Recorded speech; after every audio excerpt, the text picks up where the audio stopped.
কিছু কিছু বিষয় নিয়ে চেম্বার জাজে বিচারাধীন ছিল, রিট হয়েছিল, রিটগুলো বিচারাধীন ছিল, রায় আপনারা অবগত আছেন।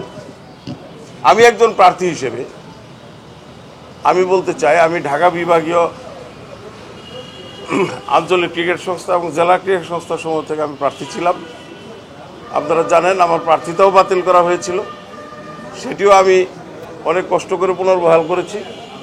আমি প্রতিশ্রুতি দিয়েছিলাম একটি স্বচ্ছ সুন্দর নির্বাচন আমি চাই, যে নির্বাচনে আমি অংশগ্রহণ করতে পারি।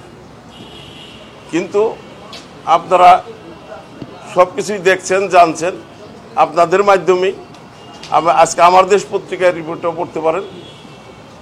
ওখানে হেডলাইন এসেছে বিসিবির নির্বাচন সুসম্পন্ন,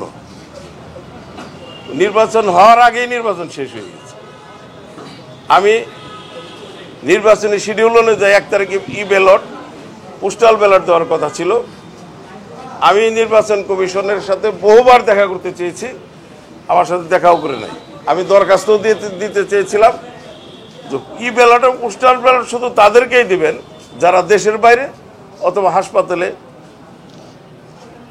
রোগী হিসেবে আছেন, যারা সুস্থ, যারা ঘুরে ফিরে খাচ্ছেন, যারা কাউন্সিলর হয়েছেন, যারা হোটেলে বসে আমোদ ফুর্তি করছেন, তারা কেন এই ব্যালটে ভোট দিবেন? ভোটটা কি?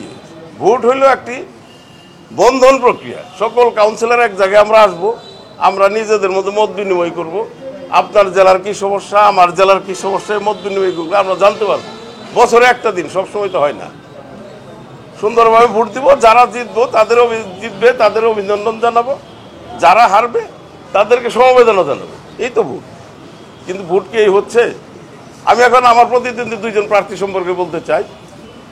তারা একজন বাংলাদেশ ক্রিকেটের লিজেন্ড, আমি লিজেন্ড হিসেবে ওনাকে শ্রদ্ধা করি এবং সারা বিশ্বে ওনার খ্যাতি রয়েছে, আমিনুল ইসলাম বুলবুল সাহেব। ওনার উচিত হয়নি এই ঢাকা বিভাগীয় আঞ্চলিক ক্রিকেট সংস্থা থেকে প্রার্থী হওয়ার। উনি কোনোদিনই ঢাকা বিভাগের কোনো জেলারই কোনো সদস্য ছিলেন না, কোনো জেলারই কোনো ক্রিকেট নিয়ে উনি কাজ করেন নাই। আমি চ্যালেঞ্জ করতে পারি, আপনারা যদি দেখাইতে পারেন কোনো জেলার একটা ক্রিকেট নিয়ে উনি একদিন ঢাকা বিভাগের মত বিনিময় করেছে অতীতে, প্রেসিডেন্ট হওয়ার আগে।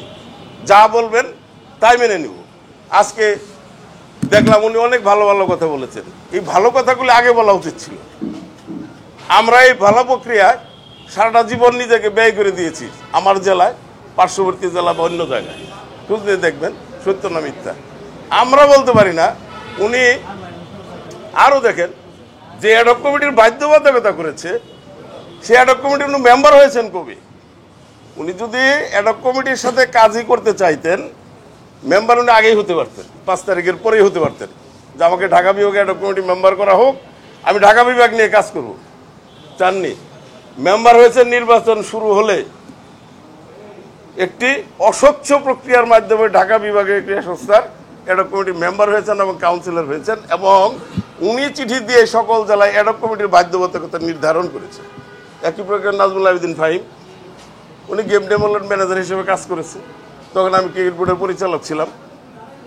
আমি সেই প্রসঙ্গে যাইতে চাই না। ওনার অ্যাডহক কমিটির মেম্বার হওয়ার দেখেন, ঢাকা জেলা ক্রীড়া সংস্থায় উনি কবে, কোন সময়, কোন উপজেলায়, ঢাকার কোন কোন সময় মেম্বার ছিলেন, কোন খেলা পরিচালনা করছেন, আমি একটু জানতে চাই। উনি ওই একই প্রক্রিয়ায় ঢাকা জেলা ক্রীড়া সংস্থা অ্যাডহক কমিটির মেম্বার হয়েছেন। তাইলে অত্যন্ত সুকৌশলে সারা দেশের যোগ্য ক্রীড়া সংগঠকদের, যারা যার যার জেলার ক্রিকেট নিয়ে পড়ে থাকে, তাদেরকে বিদায় করে কিছু অপ্রাপ্ত বয়স্ক ছেলেদেরকে ক্রিকেট বোর্ডের কাউন্সিলর বানিয়েছে গেল। তারপরে আমি বলবো ঢাকা বিভাগীয় কিছু কাউন্সিলর, আমি নাম ধরে বলতে পারি, রাজবাড়ী জেলার কাউন্সিলর, খুঁজে দেখেন, ফরিদপুর জেলার কাউন্সিলর, গোপালগঞ্জ জেলার কাউন্সিলর, গাজীপুর জেলার কাউন্সিলর, এরা বিগত কয়েকদিন যাবৎ হোটেল শেরাটনে অবস্থান করছেন। তাদের কি এতই পয়সা আছে?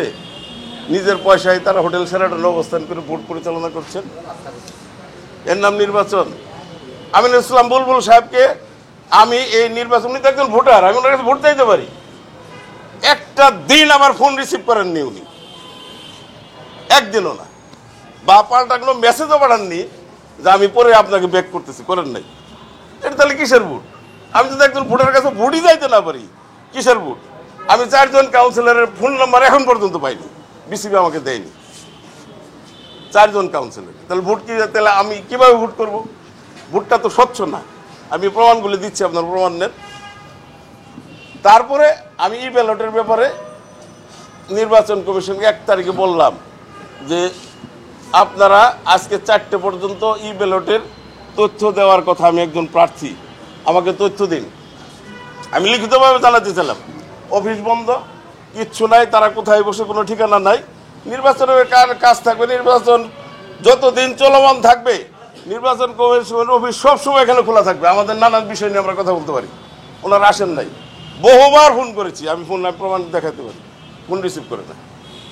পরবর্তীতে আমি সিওর সাথে কথা বললাম, সিওকে বলার পর সিও তাদের সাথে কথা বললো, তারা আমাকে তথ্য দিল 4 তারিখে যে 63 জন ই ব্যালট নিয়েছে। আমি বললাম যে আমার 63 জন তো জানা দরকার নাই, আমার দরকার আমার বিভাগে কতজন নিয়েছে, কে কে নিয়েছে, এই তথ্য আমি পেতে পারি। ওই তথ্য আমরা দিতে বাধ্য নই। আমি বললাম অবশ্যই বাধ্য, তাহলে বলেন আমাকে, আমি নির্বাচন থেকে সরে যাই। ফোন রেখে দিল, ফোন আর ধরলেন না।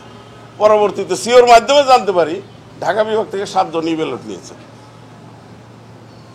আজকে পত্রিকার মাধ্যমে আজকে পর্যন্ত আমি নির্বাচনে ছিলাম, আজকেও আমি একজন ভোটারের কাছে যাকে ফোন করে কোনোভাবেই ধরতে পারিনি, সেই গোপালগঞ্জের ভোটার। গোপালগঞ্জে আমি ভোরবেলা গিয়েছি তার বাসায় গিয়ে, যে তাকে ধরেছি ভোটটা, সেও সেখানে ভয় পায় যে আমি আপনাকে কীভাবে ভোটটা দেবো, আমার ভোটটা তো মন্ত্রণালয় যেভাবে বলবে আমি সেইভাবে ভোট দেব। তা নির্বাচন কোথায় আছে?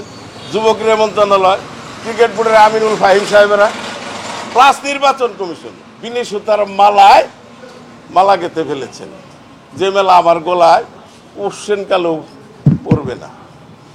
সুতরাং আমি আজকে আপনাদের মাধ্যমে এই অস্বচ্ছ একটি নির্বাচন থেকে সরে দাঁড়াচ্ছি।